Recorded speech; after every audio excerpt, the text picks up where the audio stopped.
உயிர்த்தெழுந்த இயேசு கிறிஸ்துவின் வல்லமை ஊழியங்கள் வழங்கும் வசனப் பெட்டகம். இயேசுவே கர்த்தர். இயேசுவையே தேவன் ஆண்டவரும் கிறிஸ்துவுமாக்கினார். இயேசுவே ராஜாதி ராஜா, கர்த்தாதி கர்த்தா. கிறிஸ்துவே மரித்தோர் மேலும் ஜீவனுள்ளோர் மேலும் ஆண்டவர். கிறிஸ்துவே போதகரும் ஆண்டவருமாயிருக்கிறார். வசனப் பெட்டகத்தின் இன்றைய தின கருப்பொருள்: தேவனின் அற்புதங்கள். Miracle is described as a wonderful event that seems impossible and that is believed to be caused by God. Our God is wonder-working God, and let's see few: the parting of Red Sea, the manna from heaven, Mara's water sweetened, walls of Jericho fall down, sun and moon stand still, sacrifice consumed by fire. Jesus changed water into wine. Jesus healed the royal official's son. Jesus healed the paralytic. Jesus fed 5,000 people. Jesus walking on water. Jesus healed the man blind from birth. அவர் செய்த அதிசயங்களையும் அவருடைய அற்புதங்களையும் அவர் வாக்கின் நியாய தீர்ப்புகளையும் நினைவு கூறுங்கள். அற்புதங்களை குறித்ததான வேத வசனங்களை பார்க்கலாம். யாத்திரையாகமம் 15:11 வாசிக்கிறோம்: கர்த்தாவே, தேவர்களில் உமக்கு ஒப்பானவர் யார்? பரிசுத்தத்தில் மகத்துவம் உள்ளவரும் துதிகளில் பயப்படத்தக்கவரும் அற்புதங்களை செய்கிறவருமாகிய உமக்கு ஒப்பானவர் யார்? உபாகமம் 26:8 வாசிக்கிறோம்: எங்களை பலத்த கையினாலும் ஓங்கிய புயத்தினாலும் மகா பயங்கரங்களினாலும் அடையாளங்களினாலும் அற்புதங்களினாலும் எகிப்திலிருந்து புறப்பட பண்ணினவர். யோசுவா 3:5 வாசிக்கிறோம்: யோசுவா ஜனங்களை நோக்கி, உங்களை பரிசுத்தம் பண்ணி கொள்ளுங்கள், நாளைக்கு கர்த்தர் உங்கள் நடுவிலே அற்புதங்களை செய்வார் என்றான். 2 நாளாகமும் 32:24 வாசிக்கிறோம்: அந்நாட்களில் எசேக்கியா வியாதிப்பட்டு மரணத்துக்கு ஏதுவாயிருந்தான். அவன் கர்த்தரை நோக்கி ஜெபம் பண்ணும்போது அவர் அவனுக்கு வாக்குத்தத்தம் பண்ணி அவனுக்கு ஒரு அற்புதத்தை கட்டளையிட்டார். தானியேல் 6:27 வாசிக்கிறோம்: தானியேலை சிங்கங்களின் கைக்கு தப்புவித்த அவரே தப்புவிக்கிறவரும் ரட்சிக்கிறவரும் வானத்திலும் பூமியிலும் அடையாளங்களையும் அற்புதங்களையும் செய்கிறவருமாயிருக்கிறார் என்று எழுதினான். தானியேல் 4:3 வாசிக்கிறோம்: அவருடைய அடையாளங்கள் எவ்வளவு மகத்துவமும் அவருடைய அற்புதங்கள் எவ்வளவு வல்லமையுமாயிருக்கிறது.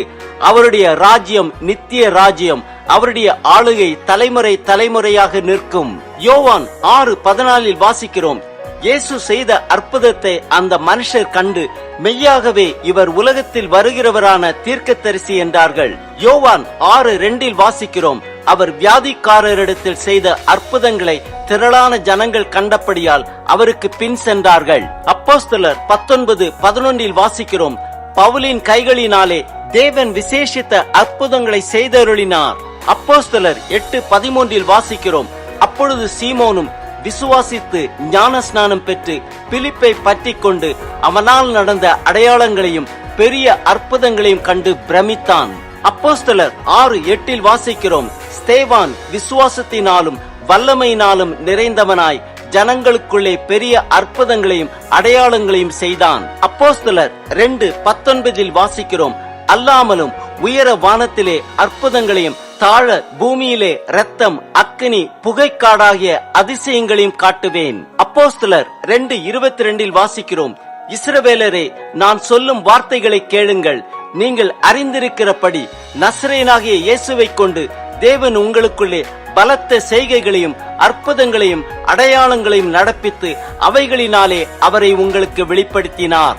2 கொரிந்தியர் 12:12 வாசிக்கிறோம்: அப்போஸ்தலனுக்குரிய அடையாளங்கள் எல்லாவிதமான பொறுமையோடும் அதிசயங்களோடும் அற்புதங்களோடும் வல்லமைகளோடும் உங்களுக்குள்ளே நடப்பிக்கப்பட்டதே.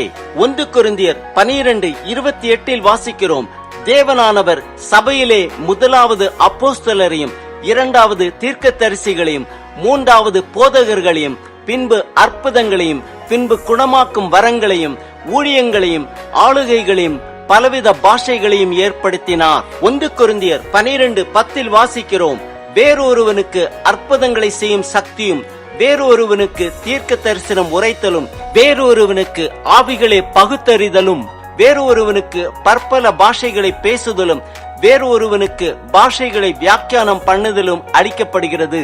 எபிரேயர் 2:4 வாசிக்கிறோம், அடையாளங்களினாலும் அற்புதங்களினாலும் பலவிதமான பலத்த செய்கைகளினாலும் தம்முடைய சித்தத்தின்படி பகிர்ந்து கொடுத்த பரிசுத்த ஆவியின் வரங்களினாலும் தேவன் தாமே சாட்சி கொடுத்ததுமாயிருக்கிற இவ்வளவு பெரிதான இரட்சிப்பை குறித்து நாம் கவலையற்று இருப்போமானால் தண்டனைக்கு எப்படி தப்பித்துக் கொள்வோம்?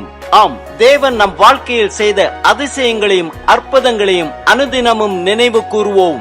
எல்லா விதமான பொறுமையோடும் அதிசயங்களோடும் அற்புதங்களோடும் வல்லமைகளோடும் நமக்குள்ளே நடப்பிக்கும் அந்த வல்ல தேவனை சார்ந்து கொள்வோம்.